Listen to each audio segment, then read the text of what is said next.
And our speaker, second program today is called From Daguerrotype to Digital Images, How to Preserve, Protect, and Share Your Photographs.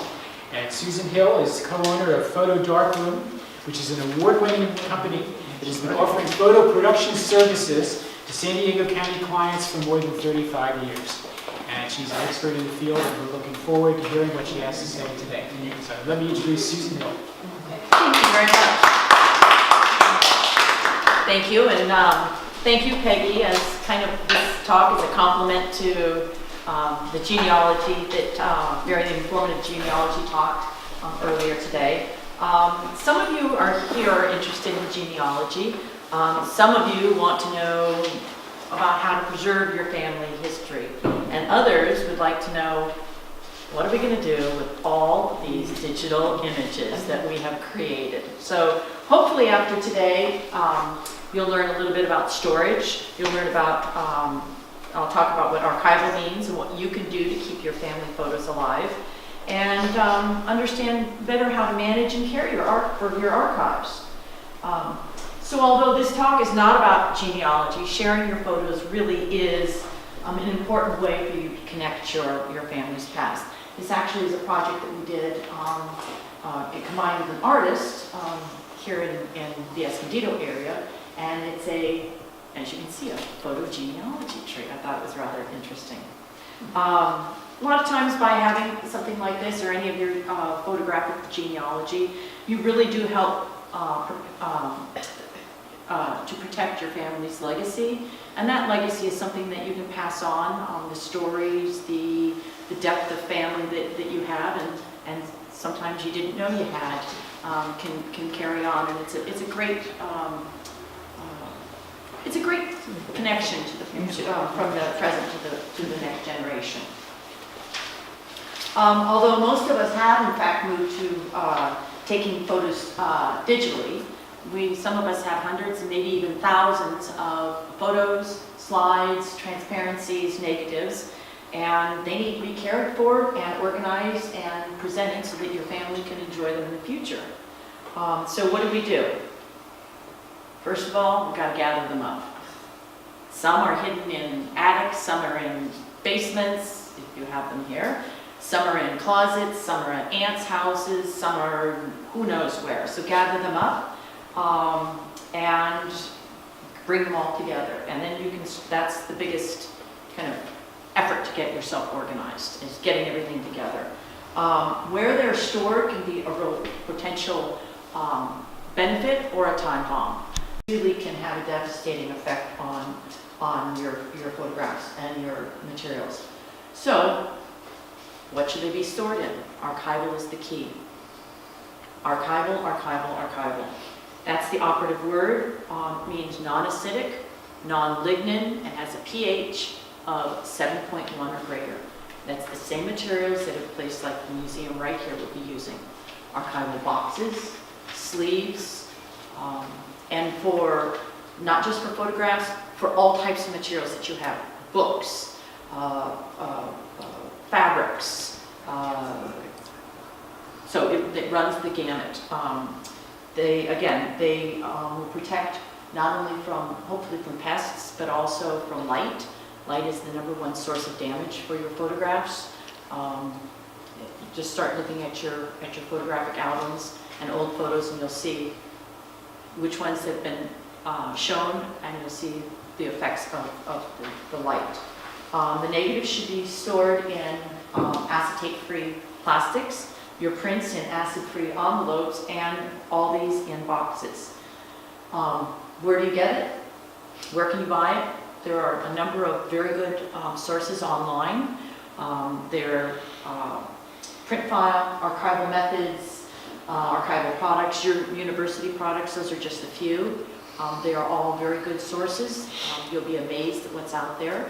They are not inexpensive, but you cannot replace your old family photographs, period. Local options are your better art supply stores. Here in the greater San Diego area, Blick Art in downtown Little Italy area has a lot of these products, or they can order them for you, okay?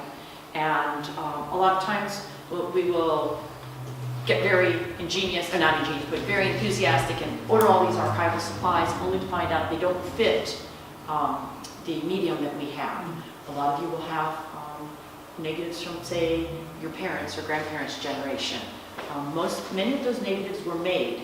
They were self-made. So the photographer made the negative, cut the negative, or had a unique camera, cut the negative, and printed them. Nowadays, we buy a roll of film, if we do that, and that's all standard size. So be careful when you're purchasing some of these items to actually have your materials in front of you and know what you want to store and how you want to store it. Those are really good tips. Museum quality storage is best. Again, acid-free, lignin-free. Not all storage material is acid-free, but they will say it's archival. You need to make sure that you read thoroughly and use a reputable service, or buy from a reputable service. If you skip on this now, it can come back in the future. So, although you can't change the past, the longevity of your photos really does depend on how they've been stored. But some of it isn't your fault. Some of it, the longevity of the photos and the images that you have, really depend on the 19th and 20th century printing techniques, some of the chemicals and the processes that were used. They didn't know, but they are not lasting. This image right here is not a sepia tone print. Most people will bring or have a print and say, oh, it's a wonderful sepia tone. It's an absolutely lovely print that was mounted on cardboard, and what you see there is the brown tone from the acid from the cardboard. And I would say that without looking at a collection, half or 3/4 of the quote sepia tone prints or the brown tone prints are actually acid deteriorated prints. So, then the other factor the next factor that affects the longevity is the photographic paper. Fiber-based paper was used by professional and very high-end photo studios. It is the most stable paper. It's actually cotton fiber that is washed and beaten and then rolled. So it's not a paper pulp at all. It's a cotton fiber. And your very fine portraits that you will see maybe in some museums, or maybe you have some in your own archives, the really fine ones, those most assuredly are fiber-based, and they have the longest life, okay? But a lot of the damage that we see is either one of three things. It's chemical, physical, or environmental. A lot of the chemical we can't change. It's already happened in the processing. And it's not just old ones. There are chemical problems from the 50s, from the 60s, from the 70s, even as the 80s. Then we moved into digital, and we have everyone printing out lots of prints on their home digital printer and printed them on paper that was not stable, or using inks that were not archival, and in 5 or 10 or 15 or 20 years begin to fade. So the chemical is not always all your fault. Not all the damage is the same. The physical is something that you can control, you can stop or can help control. Physical is things like improving the storage, ensuring that pests are not eating away the emulsion of your film or your paper. Some of the prints are albumum prints, which is an egg white, and pests love the egg white, and they will nibble it right off. And then the environmental problems are, again, more insects and mold, and that you can help control. Once you get mold, there are ways to help stop the mold process, and we have been successful with more film than photographic prints. The prints, once the prints become moldy, it's embedded into below the surface and into the chemical, the surface and into the paper. Is much more difficult, but there are processes that can be employed to help reduce the amount or further, stop mold growing for any further. But the most important is light. Light damages your photographs. and sunlight is the worst. Many of you may have photos that are in frames in your home, and when you take them out of the frame, you look, oh my goodness, these were lovely colors at one time. You'll see the perimeter that's been blocked from the sunlight, and it really, you'll be able to really see the difference and kind of be shocked. These are examples of some of the chemical damage. This one on the far left is an example where it was not washed and fixed properly, so you see a lot of gray in the background particularly. The one on the right is poor processing and color shifting. Unfortunately, in the 60s, Kodak brought out a new paper called RC paper, and professionals as well as amateurs alike use the paper as their main paper source. It's a wonderful paper. Kodak thought it was archival, and so did professionals, and that's what you get. Okay, it's sad. The one on the left here is what I consider kind of an environmental.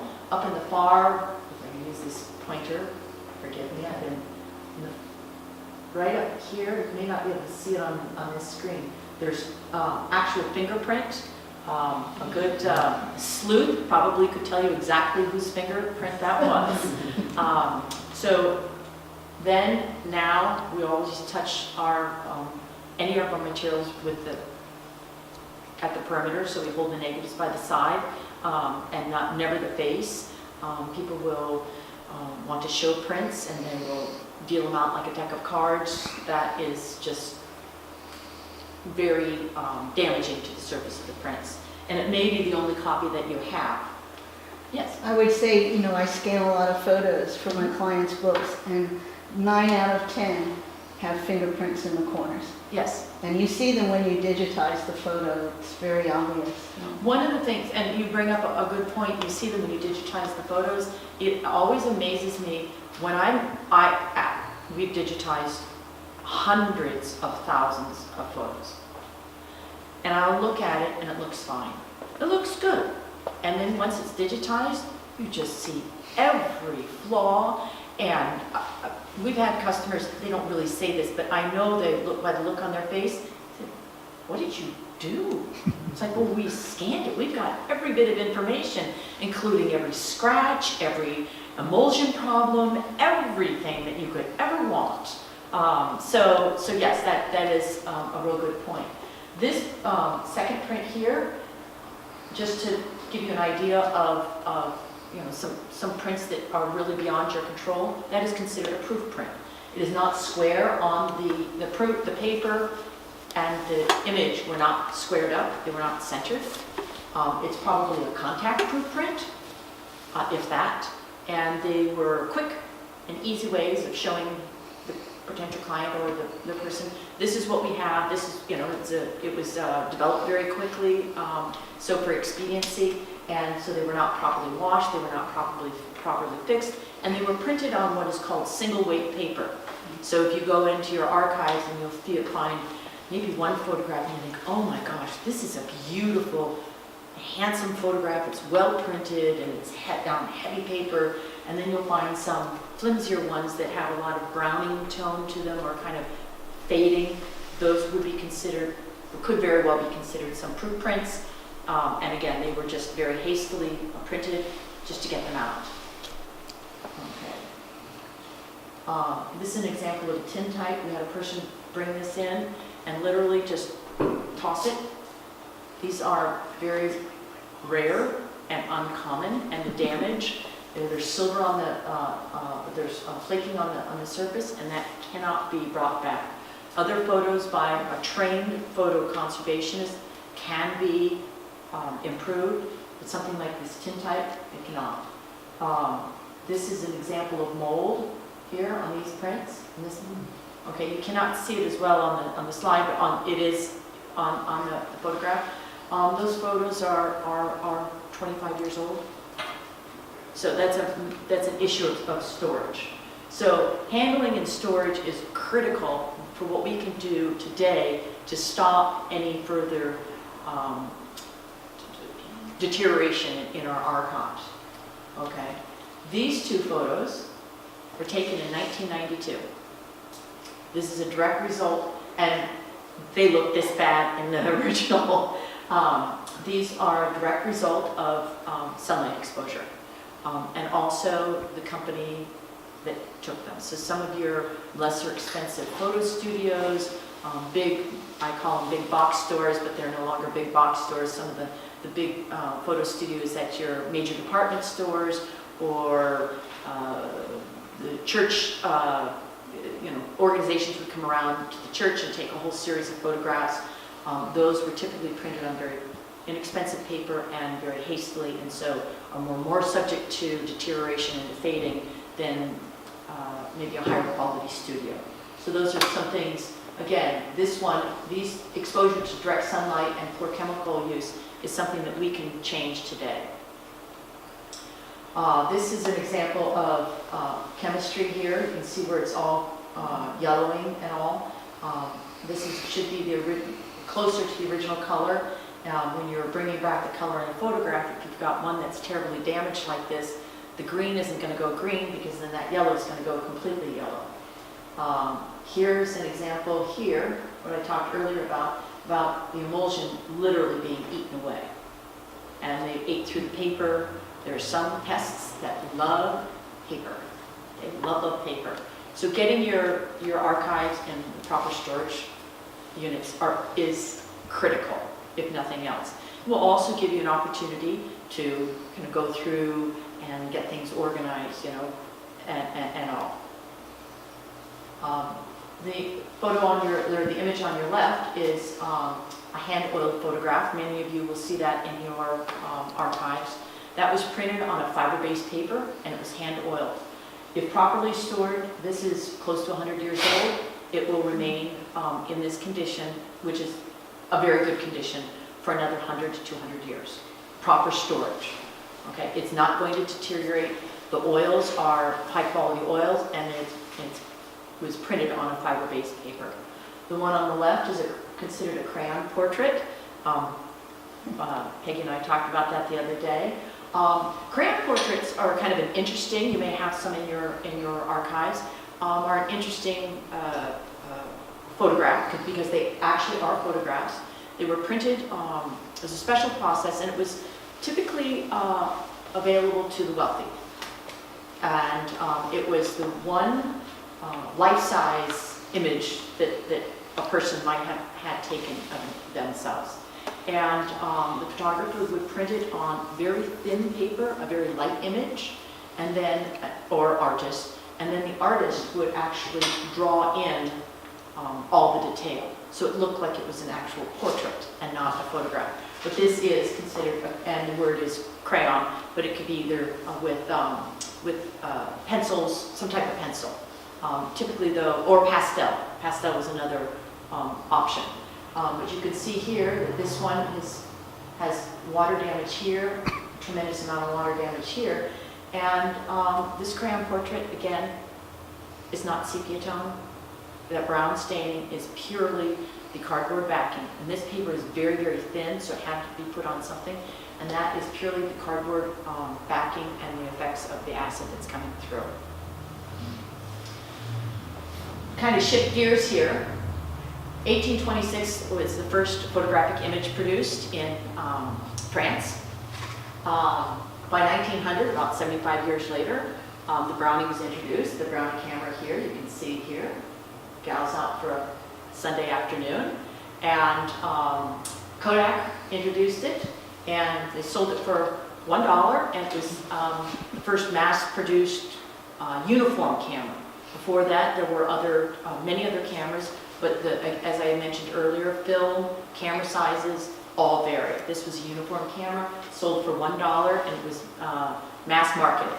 By 1960, we had 3 billion photographs are taken yearly. That's worldwide, 3 billion, and at that time, 55% of them were babies. Yes, I thought that was interesting. Okay. By 1980, there were 86 billion photos taken yearly. Then we have the digital revolution. In 2015, 1 trillion, yes, 1 trillion photos taken annually, okay? And a lot of them, even the photographer gets into the photograph today.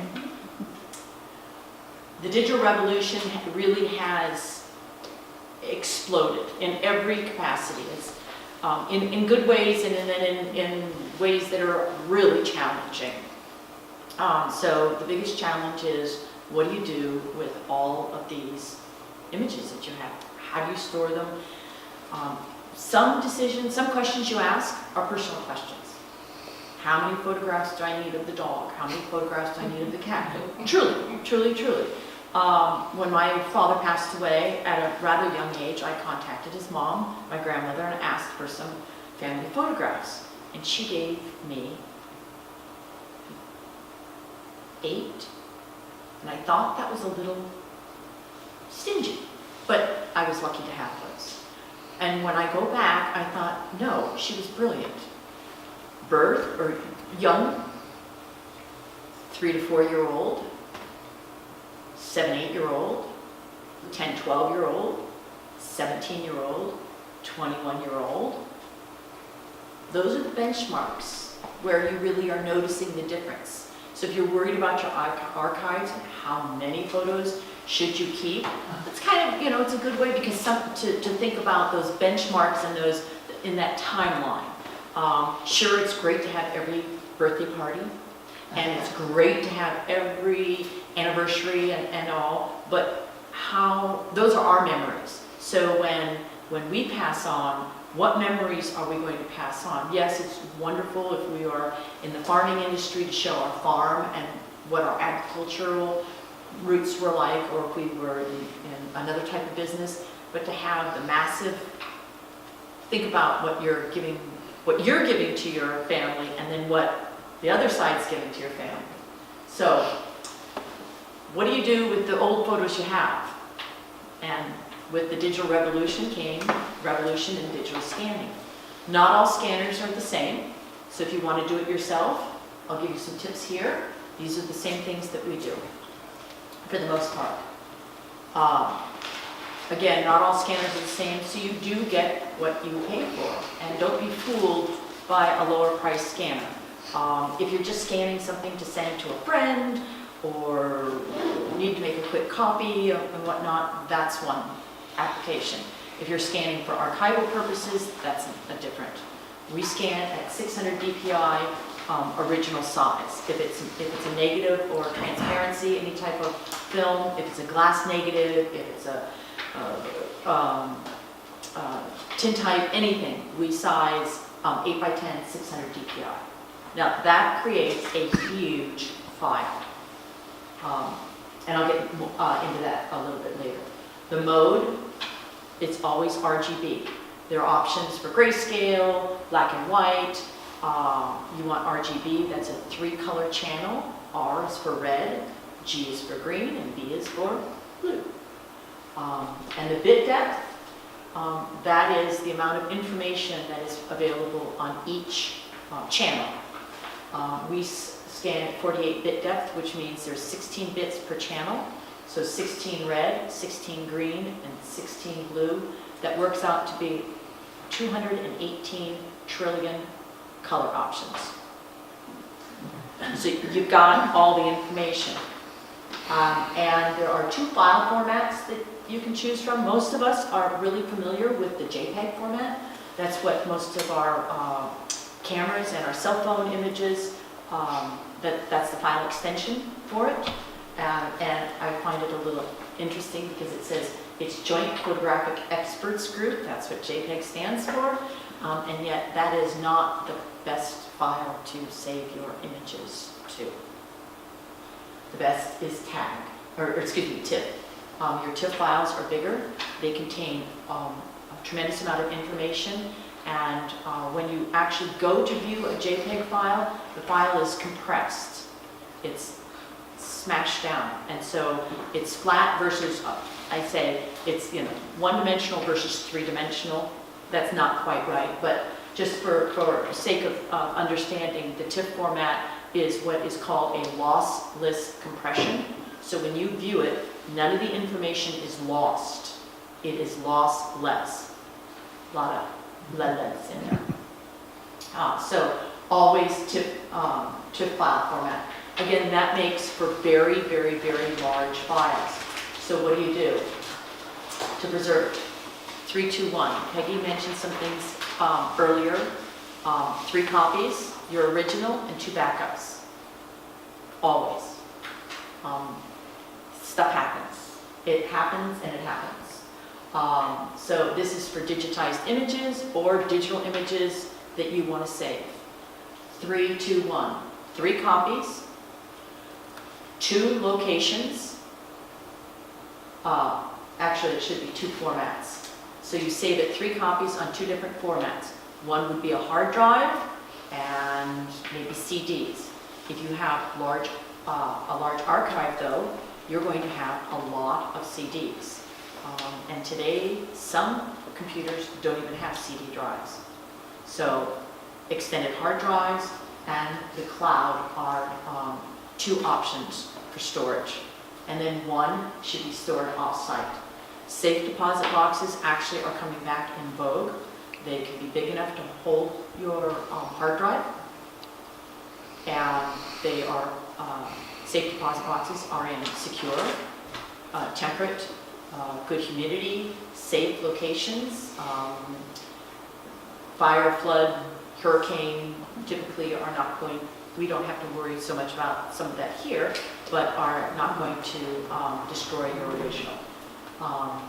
So the cloud is an excellent use. However, I do caution you not to bash Kodak because they were the greatest in, forever.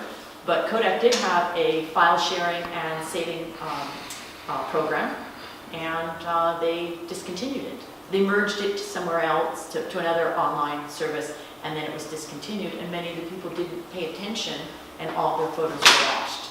So that's something to remember. The cloud is great. I think highly of it, but that should not be your only or final source. It is permanent until it's not permanent. Hard drives, they can crash. They are movable parts inside. CDs, we use gold CDs. Gold CDs have a life expectancy of 100 years. Your regular CDs, between 5 and 10 years, if that. If they're subject to heat, any type of chemical, too much plastics and all, they can deteriorate even sooner than that. And so that's something to think about. The next thing is the photographic permanence of digital prints. It's a real challenge today. The word archival is thrown around so loosely that it is very, very difficult, even when you're talking to a professional. And most people compare the costs of a digital print from a professional lab and what you can get at box stores and are aghast. Well, you should be, because the box stores run them off and they are not, the permanence is maybe 5, maybe 7 years. A professional lab, the permanence is anywhere between 75 and 150 years. And again, that really depends on the materials that are being used. Lastly, make sure that if you are using cloud storage, that you have proper password understanding among family and friends that you want to share. And some technological changes will make some files unreadable. In other words, as I said, some computers don't even have CD drives anymore. So how are you going to view the CD? And what is going to be coming next? Remember these? Our beta. I hear a couple of laughs, where VHS or beta. Where do we go from there? So you need to upgrade every 10 years your storage. We don't know what tomorrow is going to bring. When you're in this type of business, we try to stay on top of it, but we really don't know where it's going to go. Blu-ray was supposed to be the up and coming, and that kind of died off. So we do pay attention for our, when we do scanning the large archive, we present it on an extended hard drive. We also use the cloud for our business, and then we also have a server. I think that's going a little far for some people, but like a historical site or a museum here, our server is a 4-bay server. It's a mirror and then a spiral. So it mirrors, so the original, and then there's a duplicate copy, and then there are 2 more, and they spiral, and they take a little bit from each one. And so you know that if you lose the first 2, and you're not going to lose everything ever, unless it was whisked away, and then I might not be here either. So anyhow, so storage. What is permanent? It's evolving, and I wish I had a better answer than that. The hard drives are great. They're 1 and 2 terabyte now, and even bigger. I think if we all reflect, we get what we pay for. Go with brand name companies, and you'll be a lot more satisfied. So this brings me to a little bit of kind of what some questions I might be fielding, so I'll field them before we get to it. If you do have photographs, as I showed earlier, that need restoration, what do you look for? First of all, a photo restoration should have a portfolio, either in person or online. Sometimes it's not as easy to change their portfolio online, so it may be a little stale, but interview them. Look at their work. Is it all the same type of work? Is it colorizing? The common activity a number of years ago would be take a photograph of a small child, and then the flower the child was holding would be pink and the rest would be black and white. Well, that's a real easy, once you learn it, that's an easy skill. Look at a portfolio. Does all the work look the same? Or is it a whole variety of different challenges? And there are many challenges out there. Ask questions. Ask lots of questions. No one should be embarrassed to answer. Do they outsource? India is out. A lot of things are outsourced to India. You don't want to send your work to a lab or a studio that does send it away. We do receive quite a few orders from persons all over the country. It's kind of, we live in a big city, so we can drive, and so we don't think we need to send things anywhere. But if you're in Louisiana or parts of Wisconsin or parts of Idaho, there aren't the resources, and they do in fact have to send things, or they will bring, families coming, so they will bring materials. The studio send out the originals. Do they work on the original print? I'm not a photo conservationist. I'm not going to say I'm a photo conservationist. Those are highly trained persons. The cost to conserve an original photograph is very expensive, and and years of education. So if anyone says that they work on the original, I would run, not walk, or you know what you're going to be paying. The digital rescan, the digital restoration improves the copy. Is a copy print. The original is not touched. That's for your archives and for you to take care of and do as you, to store properly. This is just one example of a print that was faded beyond, almost beyond recognition, and then bringing it back to life. You can bring a lot of things back to life, but if your originals are stored properly, and if they're well printed initially and stored properly in the proper conditions, there's no need for this. There should be no need for this. In closing, we're all seated at the banquet of life, and sharing our family photographs and our family history is a rich and engaging and very nice legacy to pass on to the rest of your family. So I'm welcome to take any questions. I thank you for listening.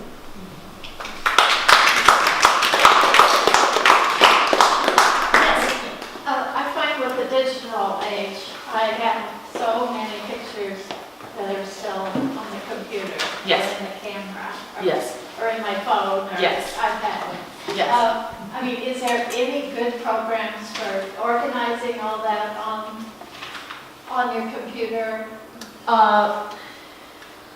There are a number of programs, and I think I skipped the part about talking about the cloud, so I should say something about that. The cloud, there are several very good online sources. Google Photo, iCloud, Dropbox, OneDrive.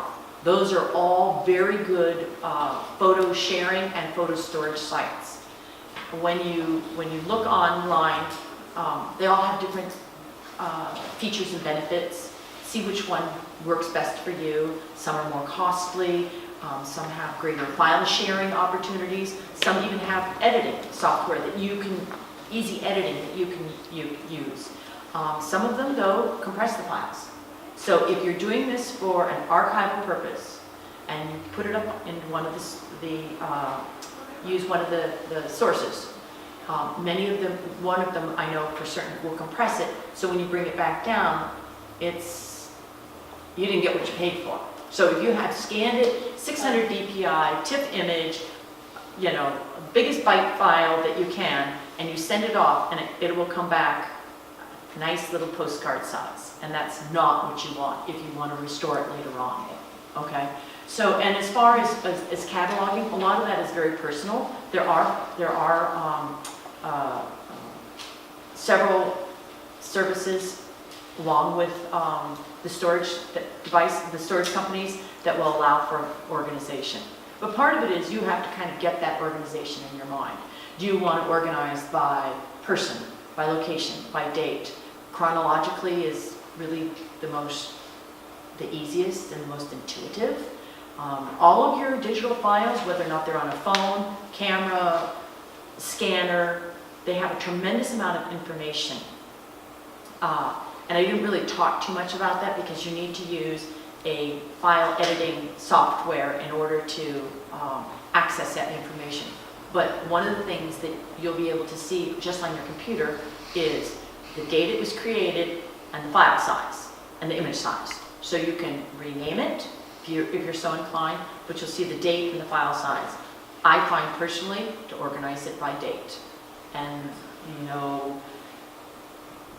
July 4th, oh, that's right, the parade. This is what went on the July 4th. Birthdays and Thanksgiving and the first of the year. And so it's a lot easier to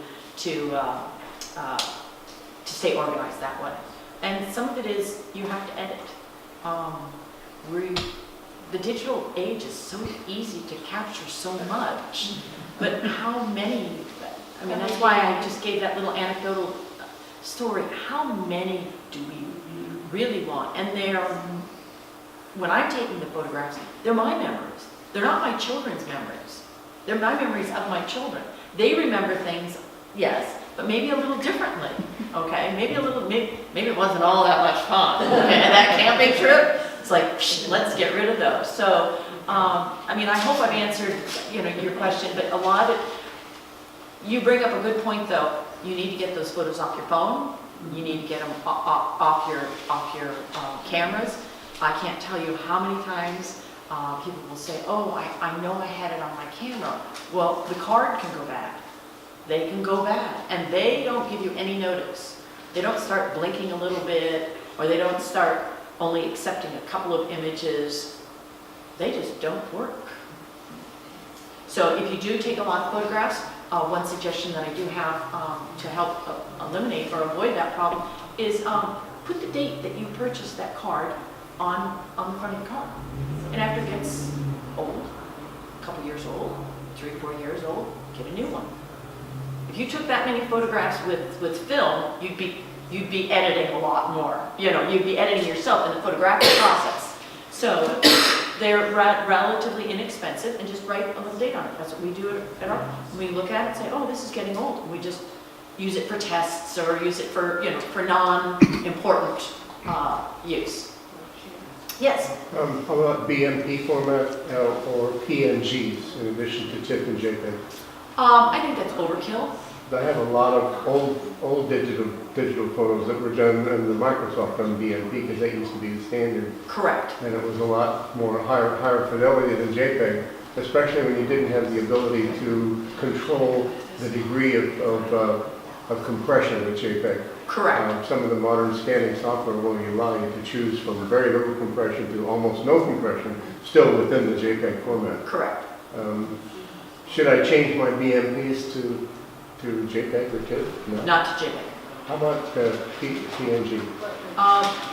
Pretty much the same. We don't work that much anymore with PNG at all. Now it's the DNG, which is the digital negative. That is going to be evolving to be the standard, and we're watching that very closely.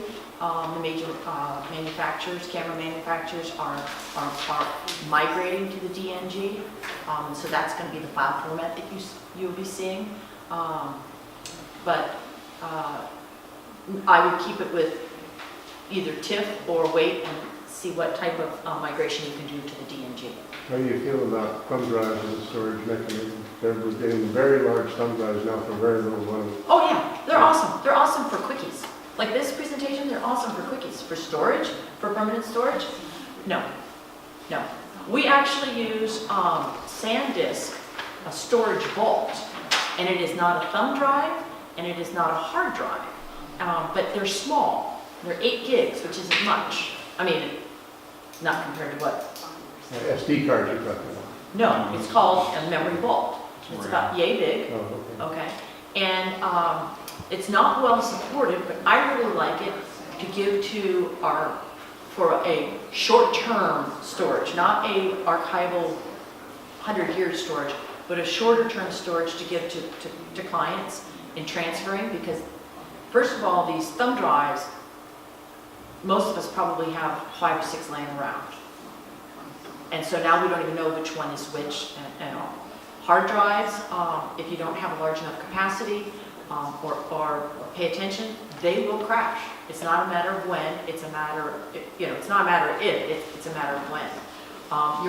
Your whole computer can die, all right? So I like these little memory vaults. You have an 8, 16, and 32 gig, which is not very big, but for 200 photographs, they're great.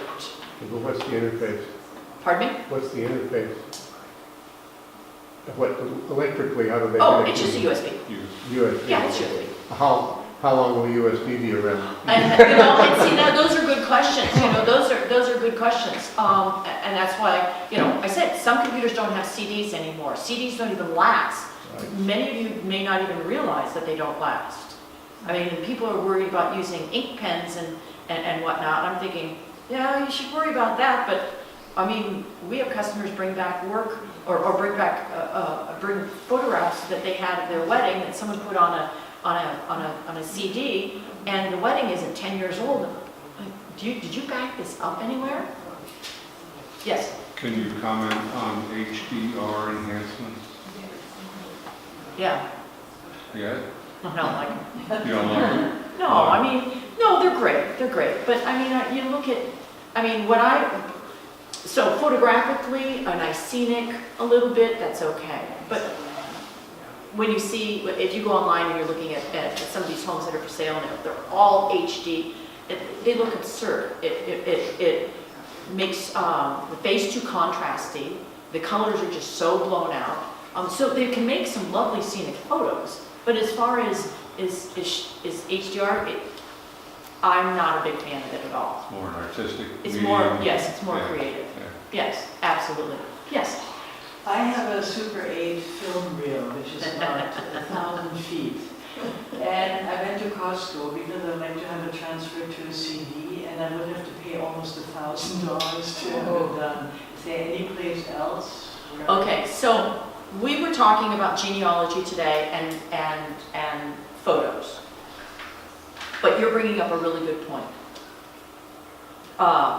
8mm, 16mm film, if you have it, you have to get it transferred. It will develop what is called vinegar syndrome, and that is not a joke. And if it's acetate, it will develop dirty sock syndrome, and that is not a joke. It is deteriorating, and there is nothing you can do. So it needs to be transferred. Your It's been on VHS, there for since 1970. yeah, that's new. Usually it's from the 50s. And so they are really, really, the 40s, the 50s, maybe even the 30s, they're really old. and we get them in all the time. We'll open the can up very gingerly or not even, you can even smell if it's not been stored properly. Heat, temperature, if it hasn't been closed real well, more oxygen has gotten in there and it's just an oxidation problem. So it is expensive. I will say big box stores, send it away. You need to be careful with photo restorationists or having any of your material duplicated. You do need to be careful as to where it goes and what happens to it. Costco does a great job on a lot of things, and you know, all thumbs up for them. I wouldn't knock any company for what they do well. I just would ask a lot of questions first. Yeah. I do know with them that when you have your material transferred, they retain, the company that they use retains the copyright. And you say, what? Wait a minute, that's not mine? It's like, nope, it's not yours. It's not yours. And it is expensive, but if you don't get it transferred, time is of the essence. And more for the film than for anything else. But why is it so expensive? I mean, they put it on once and then, It's you know. time. Pardon? It's all time. So if it's 1,000, yeah, it's all time. It's all time. I don't know if it would be, it's 1,000 feet? I know it's, But I mean, it's been very well kept.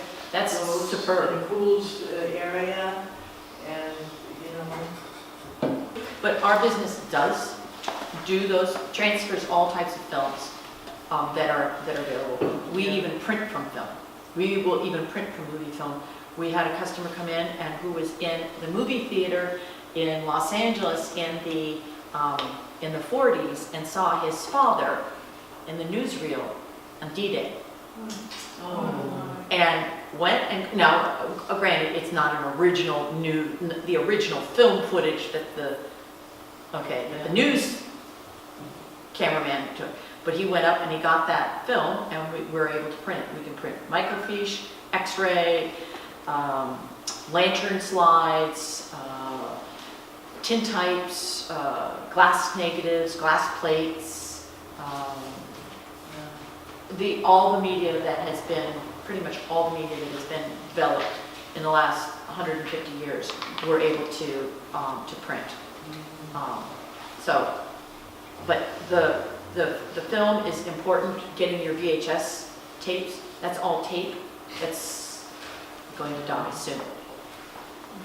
Yes. If you have old negatives and you don't have the picture of the negatives, your company does that, but do other places do negatives, make prints from negatives? Or is that kind of old school? It is very old school. We're really a niche business. It's very old school. Now everything really is digital, so those negatives will be digitized. They would not be printed. Years ago, we printed from negatives. We had a black and white lab and a color lab, a big lab, and so we would use the original materials. Okay. When you are digitizing, you do want to try to use as close to the original material as possible. So if you have negatives and a print, you want to use the negatives. If you're going to pay for the scanning, you want to use the negatives. The reason being is when you're printing, only about 25% of the image that you see is actually on the print. So there's more information on that negative, and that can be, particularly if maybe the negative and the print maybe is destroyed, the negative will have a lot more information, or if they're both equally deteriorated, the negative still, or transparency, but the negative still will have a lot more information on it. So you want to do that. And getting those printed is more and more difficult today than ever before. It's not machined. It's not, Right. so, I don't know if they used to do no, not at all. Can you Yes. still rent Super 8 projectors? Pardon me? Can you still rent Super 8 projectors? Uh, I'll have to look it up on Google, I guess. yes. Yeah. I know that from time to time we have, our business, we have Super 8 projectors and we loan out so people can view. But we caution and don't like to loan them because a lot of people don't know how to use the projector, and then ruin their film, and you're either gonna have it transferred or not. No, and that's kind of the short answer. It's not a very diplomatic one, but you're either gonna have it transferred or not, and so it's like, yes, okay, great, we got it, and now we know it's safe, until the next wave of technology. So, you got a question here? What is the price of a digital scanner? What are you? Digital scanners can run anywhere from $200–300 to $4,000 and $5,000. And then drum scanners start at about 12 and go up to $25,000 to $35,000. What does this say the average homeowner that wants to scan? The average homeowner, I would say, go with an Epson product. They're a great company. They're a great company in terms of the product they put out. Their service and support is, but they've been around, and they are in that business. Where Canon is in the printing business, they're in the camera business, they're in the imaging business, they're in the medical business. Epson is more, I mean, it's growing, but this is their main pocket. Was So is it a good thing to do the boxes of pictures? we always recommend when people come into our business and they'll say, I have 1,000 slides. And we will say, I know you do, but you don't. You don't want all the sunsets. No, right. You don't need 18 pictures of. So just kind of the things. Right, but so first of all, edit, and don't be afraid to edit. Edit, and then look at what you really have in terms of prints that you want to have scanned, or that you want to scan, okay? So a scanner, an Epson 500 is a medium priced. I think they run about $350 to $450. I could be off on that. It's a good product, but it's time. Scan, when it scans that, where does it go on a CD? Is that? It goes. Okay. So you have a learning curve when you're doing this. You have a learning curve. So there is a variety of software. You indicate to the scanner where you want your files to go. So if you want it to go onto your hard drive, to an extended hard drive, to your desktop, those are things that you do. You designate the location, okay? So there are a number of different scanner settings. You can put it on automatic and let it go, and that's one way of doing it. That's not what we would do in our business, because we are bound by what we do to give you the highest quality, the best quality scan. So we will preview it, and then we will go in before the scan's even made and make edit adjustments. Then in another software program, adjust even further if we feel So that when that's you right. edit the photo, is that done on the scanner machine? Or? There is editing software that you can do on the scanner. There's it depends on the scanner company. Okay, I mean, we have one scanner for film, we have a scanner for prints, we have scanner for different applications that we find best fits the requirements. But yes, so if you can go in, you can determine the file size, the file type, the bit depth, the color depth, and you can name the file and you can indicate where it goes. Any other questions? Well, thank you all very much. Thank you. It was a lovely day.